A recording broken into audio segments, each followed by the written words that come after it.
건강한 노후를 위한 식생활과 생활습관의 모든 것. 나이가 들었다고 건강을 포기하는 순간 진짜 노화가 시작됩니다. 오늘 배우실 건강 습관들로 여러분은 10년은 더 젊어질 수 있습니다. 예전에는 나이가 들면 체중이 늘고 활동량이 줄어드는 것이 자연스러운 현상이라고 생각했습니다. 하지만 이제는 그런 생각이 바뀌어야 합니다. 중장년층에서 나타나는 체중 증가와 근육량 감소는 자연스러운 노화가 아니라 개선할 수 있는 상태입니다. 50대 이상에서 가장 많이 나타나는 문제가 바로 근감소증과 대사증후군입니다. 근감소증은 나이가 들면서 근육량이 감소하는 현상이고, 대사증후군은 고혈압, 당뇨, 고지혈증 등 여러 만성질환이 함께 나타나는 상태를 말합니다. 요즘은 젊은 세대뿐만 아니라 50대 이상의 중장년층에서도 건강에 관한 관심이 높아지고 있습니다. 하지만 안타깝게도 잘못된 정보를 따라 건강을 해치는 경우가 많습니다. 젊은 사람들을 위한 건강법을 그대로 따라 하다가 오히려 건강을 악화시키는 분들이 많이 계십니다. 중장년층의 건강 관리는 젊은 세대와는 다른 방식으로 접근해야 합니다. 젊은 시절처럼 무리한 운동이나 극단적인 식이요법은 오히려 역효과를 가져올 수 있습니다. 나이에 맞는 건강관리가 필요한 이유입니다. 특히 50대 이상이 되면 호르몬 변화, 근육량 감소, 대사 속도 저하 등 신체적 변화가 급격하게 일어납니다. 이런 변화에 맞춰 식습관과 생활습관을 조절해야 건강한 노후를 보낼 수 있습니다. 중장년층의 건강 유지에 가장 중요한 것은 균형 잡힌 식단, 적절한 운동, 그리고 충분한 휴식입니다. 오늘은 이 세 가지를 중심으로 건강한 노후를 위한 정보를 나누고자 합니다. 먼저 중장년층에게 맞는 식습관에 대해 이야기해 보겠습니다. 젊었을 때는 단순히 칼로리만 줄여도 체중 감량이 가능했지만 50대 이상에서는 그렇지 않습니다. 오히려 무작정 식사량을 줄이면 근육량이 감소하여 근감소성 비만으로 이어질 수 있습니다. 근감소성 비만은 겉으로 볼 때는 그렇게 뚱뚱해 보이지 않지만 체지방률이 높고 근육량이 적은 상태를 말합니다. 이런 상태는 각종 만성질환의 위험을 높이고 면역력 저하, 골다공증, 관절 문제 등을 일으킬 수 있습니다. 그렇다면 중장년층에게 적합한 식습관은 무엇일까요? 가장 중요한 것은 단백질 섭취입니다. 나이가 들수록 단백질 흡수율이 떨어지기 때문에 젊었을 때보다 더 많은 단백질을 섭취해야 합니다. 하루에 체중 1kg당 1.2에서 1.5g의 단백질 섭취를 권장합니다. 좋은 단백질 공급원으로는 계란, 생선, 닭가슴살, 두부, 무가당 요구르트 등이 있습니다. 특히 식물성 단백질과 동물성 단백질을 골고루 섭취하는 것이 좋습니다. 두 번째로 중요한 것은 식사 시간입니다. 최근 연구에 따르면 일정한 시간에 식사하고 밤에는 충분한 공복 시간을 갖는 시간 제한 식사법이 중장년층의 건강에 매우 효과적인 것으로 나타났습니다. 시간 제한 식사법은 하루 중 일정 시간 동안만 식사를 하고 나머지 시간은 물과 무가당 차만 마시는 방법입니다. 예를 들어 아침 8시부터 저녁 6시까지만 식사하고 저녁 6시부터 다음날 아침 8시까지는 공복 상태를 유지하는 것입니다. 이 방법은 체내 시계를 정상화하고 인슐린 감수성을 높이며 세포 재생을 촉진하는 자가포식 과정을 활성화합니다. 과학자들은 이 자가포식 과정이 노화 방지와 만성질환 예방에 중요한 역할을 한다고 밝혔습니다. 시간 제한 식사법을 시작할 때는 무리하게 시작하지 마시고 처음에는 12시간 공복, 예를 들어 저녁 7시 이후 금식, 아침 7시에 첫 식사부터 시작하여 점차 14시간에서 16시간으로 늘려가는 것이 좋습니다. 중요한 것은 공복 시간 후 첫 식사의 내용입니다. 오랜 공복 후에 고탄수화물 식품이나 가공식품을 섭취하면 혈당이 급격히 올라가 건강에 해롭습니다. 첫 식사는 단백질과 건강한 지방, 그리고 식이섬유가 풍부한 채소 위주로 구성하는 것이 좋습니다. 다음으로 중장년층에게 적합한 운동에 대해 이야기해 보겠습니다. 나이가 들수록 근육량이 자연스럽게 감소하기 때문에 근력 운동이 매우 중요합니다. 하지만 무리한 고강도 운동은 오히려 부상이나 심혈관 문제를 일으킬 수 있으니 주의해야 합니다. 중장년층에게 가장 추천하는 운동은 복합 운동입니다. 복합 운동이란 유산소 운동과 근력 운동을 적절히 섞어서 하는 방법을 말합니다. 예를 들어 일주일에 3번은 빠르게 걷기나 수영과 같은 유산소 운동을, 2번은 가벼운 웨이트나 저항밴드를 이용한 근력 운동을 하는 것입니다. 특히 근력 운동은 관절에 무리가 가지 않도록 자신의 체중을 이용한 운동이나 저항밴드를 이용한 운동으로 시작하는 것이 좋습니다. 스쿼트, 팔굽혀펴기, 무릎을 바닥에 대고 하는 형태, 브릿지 등의 운동이 좋은 예입니다. 또한 균형 감각을 향상시키는 운동도 중요합니다. 나이가 들면 균형 감각이 떨어져 낙상의 위험이 높아지기 때문입니다. 요가, 태극권, 필라테스 등은 균형 감각과 유연성을 함께 향상시킬 수 있는 좋은 운동입니다. 운동을 할 때는 천천히 시작해서 점차 강도를 높여가는 것이 중요합니다. 갑자기 무리한 운동을 하면 오히려 건강을 해칠 수 있습니다. 특히 평소 운동을 전혀 하지 않던 분들은 전문가의 지도를 받으며 시작하는 것이 안전합니다. 다음으로 중장년층에게 가장 중요하지만 종종 간과되는 휴식과 수면에 대해 이야기해 보겠습니다. 수면은 단순한 휴식이 아니라 신체 회복과 재생이 이루어지는 중요한 과정입니다. 나이가 들면 수면의 질이 저하되는 경우가 많습니다. 잠들기 어렵거나 자주 깨거나 깊은 수면을 취하지 못하는 경우가 많죠. 하지만 양질의 수면은 건강한 노후를 위해 필수적입니다.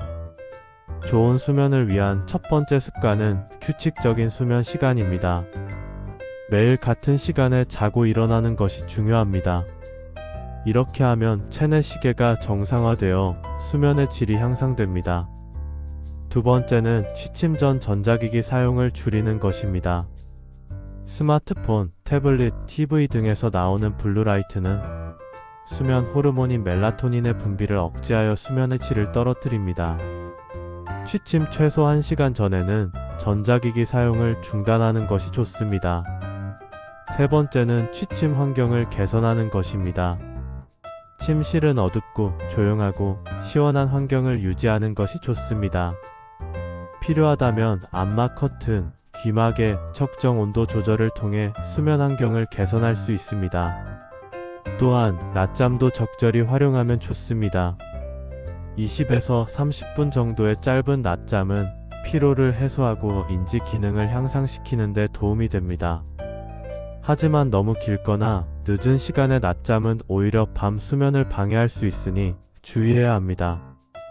다음으로 중장년층의 건강에 큰 영향을 미치는 만성염증에 대해 이야기해 보겠습니다. 만성염증은 눈에 보이지 않지만 다양한 만성질환의 원인이 됩니다. 심혈관 질환, 당뇨, 관절염, 심지어 알츠하이머까지 만성염증과 관련이 있다고 알려져 있습니다. 만성염증을 줄이는 가장 효과적인 방법은 항염증 식단입니다. 항염증 식단의 핵심은 오메가3 지방산이 풍부한 식품, 연어, 고등어, 호두, 아마씨 등 항산화 물질이 풍부한 과일과 채소, 베리류, 녹색 잎채소, 토마토 등, 그리고 항염증 효과가 있는 향신료, 생강, 강황, 계피 등을 충분히 섭취하는 것입니다. 반면 만성염증을 악화시키는 식품으로는 정제된 탄수화물, 흰빵, 과자 등, 가공육, 햄, 소시지 등, 트랜스 지방, 일부 마가린, 과자, 튀긴 음식 등 과도한 알코올 등이 있습니다. 이런 식품은 가능한 한 줄이는 것이 좋습니다. 특히 최근 연구에서는 당독소라 불리는 에이지스가 노화와 만성질환의 주요 원인으로 지목되고 있습니다. 당독소는 당과 단백질 또는 지방이 결합하여 생성되는 물질로 주로 고온에서 조리된 동물성 식품에 많이 함유되어 있습니다. 당독소는 체내에 쌓이면 염증을 유발하고 콜라겐과 같은 단백질의 기능을 손상시켜 피부 노화, 혈관 경화, 신장 기능 저하 등을 일으킬 수 있습니다. 당독소를 줄이기 위해서는 음식을 조리할 때 끓이거나 찌는 방법을 선택하고 굽거나 튀기는 조리법은 가능한 한 줄이는 것이 좋습니다. 또한 요리할 때 레몬즙이나 식초와 같은 산성 재료를 사용하면 당독소 생성을 억제할 수 있습니다. 그리고 마리네이드 시간을 줄이고 저온에서 천천히 조리하는 것도 당독소 감소에 도움이 됩니다. 다음으로 중장년층에게 매우 중요한 장 건강에 대해 이야기해 보겠습니다. 최근 연구에 따르면 장내 미생물 균형이 전반적인 건강과 면역력, 심지어 정신 건강까지 영향을 미친다고 합니다. 나이가 들면 장내 미생물 다양성이 감소하고 이로 인해 면역 기능이 저하되고 염증이 증가할 수 있습니다. 장 건강을 개선하기 위한 가장 좋은 방법은 식이섬유와 프리바이오틱스를 충분히 섭취하는 것입니다. 식이섬유는 장내 유익균의 먹이가 되며 장 운동을 도와 변비를 예방합니다. 통곡물, 과일, 채소, 견과류 등에 풍부하게 함유되어 있습니다.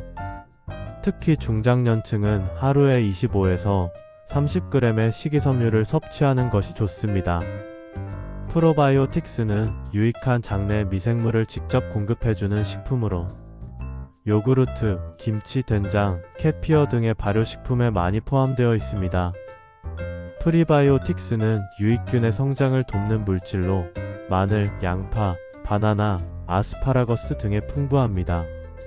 장 건강을 위해서는 또한 충분한 수분 섭취가 중요합니다. 나이가 들면 갈증 감각이 둔해져 수분 섭취가 부족해지기 쉽습니다. 하루에 최소 1.5에서 2리터의 물을 마시는 것이 좋습니다. 이제 중장년층의 건강에 있어 종종 간과되는 스트레스 관리에 대해 이야기해 보겠습니다. 만성적인 스트레스는 염증을 증가시키고 면역 기능을 저하시키며 수면을 방해하고 심혈관 질환의 위험을 높입니다. 효과적인 스트레스 관리 방법으로는 명상, 깊은 호흡, 요가, 가벼운 운동, 취미 활동, 사회적 교류 등이 있습니다. 특히 명상은 혈압을 낮추고 염증을 감소시키며 인지 기능을 향상시키는 효과가 있어 중장년층에게 매우 유익합니다. 또한 자연 속에서 시간을 보내는 숲 치유나 산림욕도 스트레스 감소에 매우 효과적입니다. 연구에 따르면 숲에서 보내는 시간이 코티솔, 스트레스 호르몬을 감소시키고 면역세포의 활동을 증진시키는 것으로 나타났습니다. 마지막으로 중장년층의 건강에 있어 사회적 연결의 중요성에 대해 말씀드리고 싶습니다. 연구에 따르면 강한 사회적 유대감을 가진 사람들은 외로운 사람들에 비해 수명이 더 길고 만성질환의 위험이 낮으며 인지 기능 저하의 속도가 느린 것으로 나타났습니다. 은퇴 후에는 직장에서의 사회적 관계가 줄어들기 때문에 의도적으로 사회적 활동에 참여하는 것이 중요합니다. 지역 커뮤니티 활동, 자원봉사, 동호회, 종교 활동 등을 통해 새로운 사회적 관계를 형성하고 유지할 수 있습니다. 또한 가족과의 관계도 매우 중요합니다. 정기적인 가족 모임이나 원거리에 사는 가족과의 화상통화 등을 통해 가족 관계를 유지하는 것이 건강한 노후를 위해 필수적입니다. 지금까지 중장년층의 건강한 노후를 위한 식생활과 생활습관에 대해 이야기해 보았습니다. 건강한 노후는 하루아침에 이루어지는 것이 아니라 일상생활에서의 작은 변화들이 모여 만들어집니다.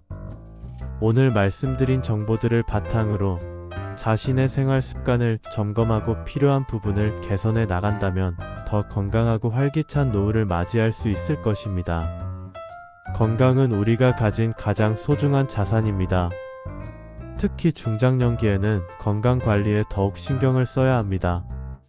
지금부터 시작하는 작은 변화가 10년, 20년 후의 삶의 질을 결정합니다. 여러분 모두 건강하고 행복한 노후를 맞이하시길 바랍니다. 감사합니다.